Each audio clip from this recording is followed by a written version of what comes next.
Elon Musk, the man who attacked Trump for his Epstein connections, just got exposed by Epstein's own calendar. This is peak hypocrisy. Just months after Musk demanded Trump release the Epstein files, newly released documents show Musk himself was scheduled to visit Epstein's infamous island in 2014, 6 years after Epstein was a convicted sex offender. Musk's pathetic excuse? He denies visiting, but admits Epstein tried repeatedly to get him there. And what about that viral photo of him with Ghislaine Maxwell? He claims she photobombed him, right? The richest man in the world who loves to preach about transparency is now caught in the same web of secrecy and denial he accused others of. It turns out when you're in the Billionaire Boys Club, everyone gets an invitation to the island. The question is, who accepted? The walls are closing in, Elon. What else are you hiding?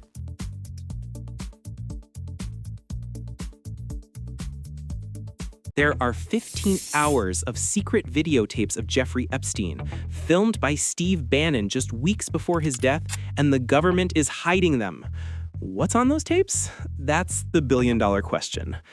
In the summer of 2019, former Trump strategist Steve Bannon filmed a documentary with Epstein, supposedly for a redemption tour that never happened. Now, Epstein's own brother is desperately trying to get his hands on the footage, and House Democrats are threatening to subpoena Bannon to force their release. Why is everyone so desperate to see these tapes? Because they could contain anything. Deathbed confessions, blackmail secrets, a list of powerful names. The fact that they are being so closely guarded tells you everything you need to know. This isn't just a documentary, it's a potential treasure trove of evidence that could bring the entire house of cards crashing down. Release the tapes.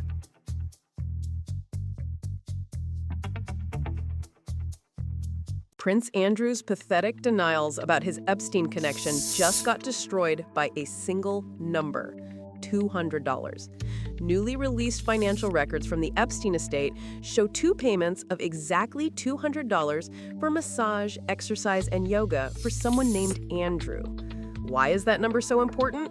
Because it's the exact amount that dozens of Epstein's victims have testified they were paid for their massages. This is the smoking gun. It's not a rumor or an allegation. It's a financial record that corroborates the victims' stories. One payment was just a week before his 40th birthday. The documents also confirm he flew on Epstein's private jet, the Lolita Express, to Palm Beach. The palace can deny it all they want, but the money trail doesn't lie.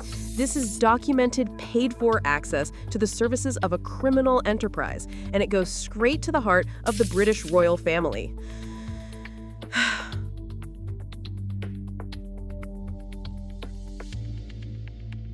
A member of the British royal family flew on the Lolita Express to get a $200 massage.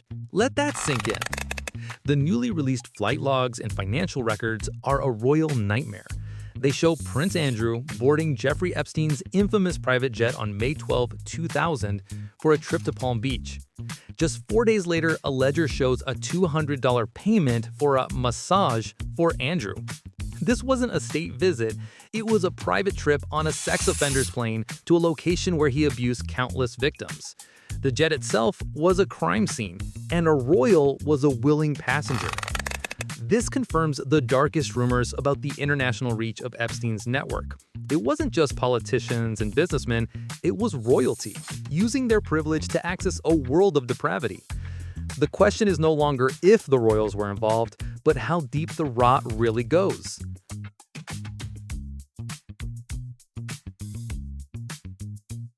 While publicly calling her friendship with Jeffrey Epstein a gigantic error of judgment, Sarah Ferguson was privately calling him her supreme friend. The hypocrisy is breathtaking. A newly leaked 2011 email from the Duchess of York to the convicted sex offender shows her groveling and apologizing for her public statements. She calls him a steadfast, generous, and supreme friend, and seems to be begging for his forgiveness. Her excuse now?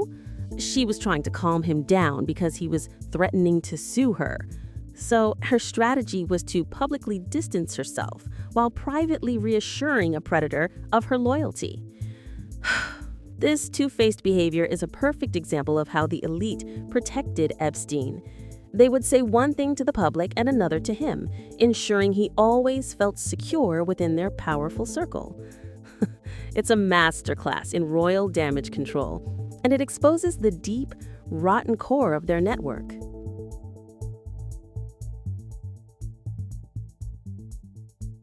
The technology that spies on you was funded by Jeffrey Epstein's money. This is not a conspiracy theory, it's a fact. Peter Thiel, the billionaire co-founder of the notorious surveillance company Palantir, took a $40 million investment from Jeffrey Epstein. That money, earned through a criminal enterprise, was funneled directly into the heart of Silicon Valley's data mining empire. Palantir's technology is used by intelligence agencies, police departments, and militaries around the world to track and monitor citizens. So, the profits from sex trafficking were laundered through a venture capital fund and used to build the tools of the modern surveillance state.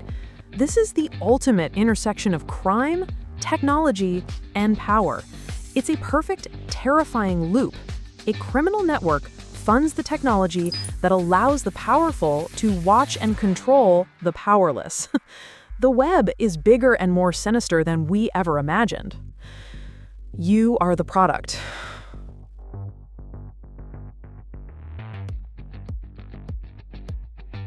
Imagine a secret breakfast party between the world's biggest software mogul and a convicted sex offender.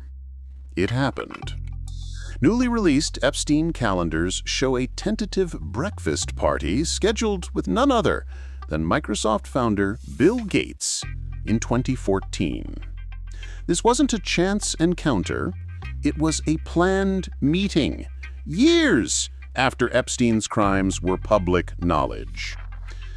Gates has previously called his meetings with Epstein a mistake. But these new documents revealed the relationship continued long after he should have known better. This is how the network operated.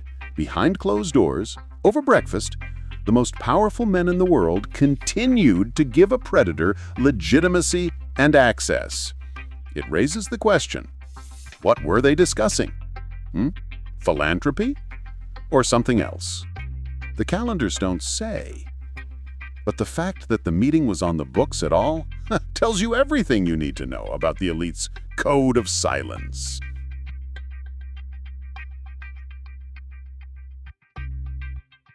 Congress has 8,544 documents from the Epstein estate, but they've only released 6. What are they hiding? This is the cover-up happening in plain sight. House Democrats have received a massive trove of evidence, flight logs, financial records, calendars, but they've only trickled out a handful of pages. Republicans are now accusing them of cherry-picking documents and intentionally withholding files that name powerful Democrats. Both sides are pointing fingers, but the result is the same. The public is being kept in the dark.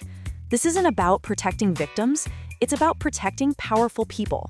The fact that 99.9% of the documents are still hidden is an insult to every survivor and a clear sign that the establishment is terrified of what they contain. They are stalling, redacting, and playing political games while the biggest secrets remained buried.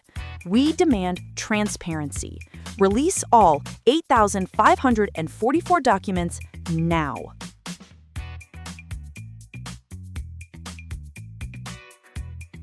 Elon Musk's excuse for being photographed with Ghislaine Maxwell is so pathetic, it's almost funny. He claims she photobombed him.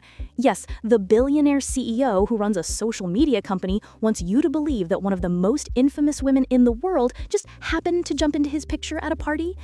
This is the kind of weak, transparent lie that only the super rich think they can get away with. It's an insult to our intelligence. The photo, combined with the newly released calendar entry showing a planned trip to Epstein's island, paints a very different picture. It shows a man who was, at the very least, comfortable in the same circles as these predators. The photobomb excuse is a desperate attempt to rewrite history, to distance himself from a toxic connection that now threatens his carefully crafted public image. Nice try, Elon. We're not buying it.